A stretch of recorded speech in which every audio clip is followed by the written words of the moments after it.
बांकीपुर उपचुनाव में बीजेपी की हार और प्रशांत किशोर की ऐतिहासिक जीत की चर्चा तो पूरे बिहार में हो रही है, लेकिन इस चुनाव ने एक ऐसा सवाल भी छोड़ दिया है जिसका जवाब अब तक किसी के पास नहीं है। सवाल यह है कि आरजेडी के सबसे बड़े मुस्लिम चेहरों में गिने जाने वाले विधायक उसामा साहब आखिर पूरे चुनाव प्रचार से दूर क्यों रहे। जब तेजस्वी यादव खुद आखिरी 2 दिनों में रोड शो करने पहुंचे, जब आरजेडी ने पूरी ताकत झोंक दी, तब उसामा साहब की गैर मौजूदगी ने राजनीतिक गलियारों में नई चर्चाओं को जन्म दे दिया। क्या ये सिर्फ संयोग था या इसके पीछे कोई बड़ी राजनीतिक रणनीति छिपी है? नमस्कार, आप देख रहे हैं बिहार झारखंड। मैं हूं आपके साथ मुदिता त्रिपाठी। बांकीपुर उपचुनाव का परिणाम सिर्फ बीजेपी की हार या प्रशांत किशोर की जीत की कहानी नहीं है। इस चुनाव ने बिहार की राजनीति में कई पुराने समीकरणों पर सवाल खड़े कर दिए।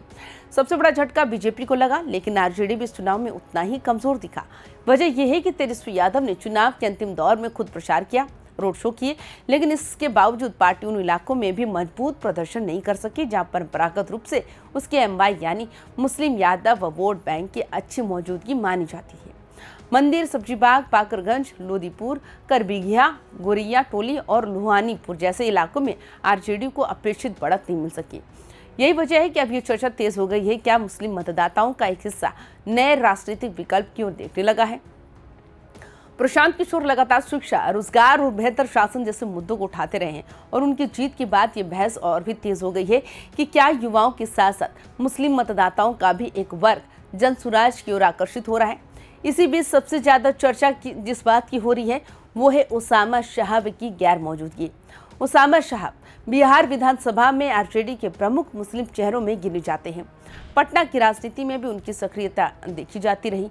ऐसे में जब राजधानी पटना की सबसे चर्चित सीट पर उपचुनाव हो रहा था, तब उनका प्रचार में नजर नहीं आना कई सवाल खड़े करता है।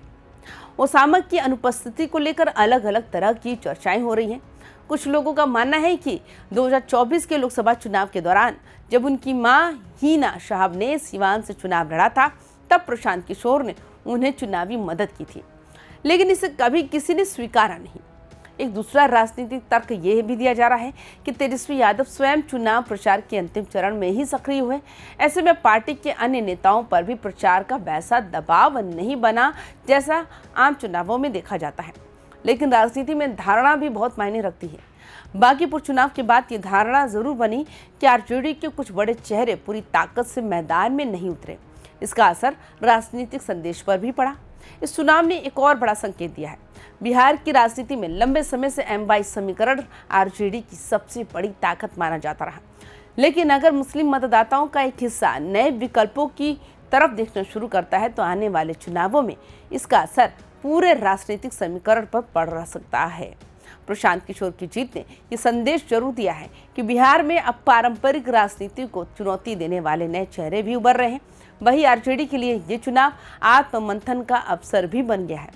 पार्टी को ये समझना होगा कि जिन इलाकों में वो अपना मजबूत जनाधार मानती रही, वहां उसे अपेक्षित समर्थन क्यों नहीं मिला।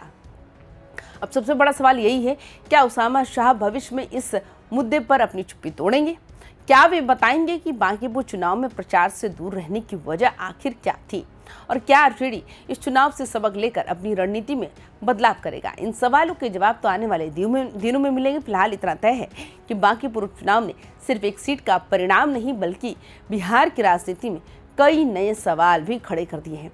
इनमें सबसे बड़ा सवाल उसामा साहब की गैर मौजूदगी का है, जिसकी चर्चा अभी लंबे समय तक जारी रह सकती है। बाकी आपको क्या लगता है? आप हमें अपनी राय कमेंट बॉक्स में जरूर साझा करें। तमाम खबरों के लिए देखते रहिए YBN बिहार झारखंड। नमस्कार।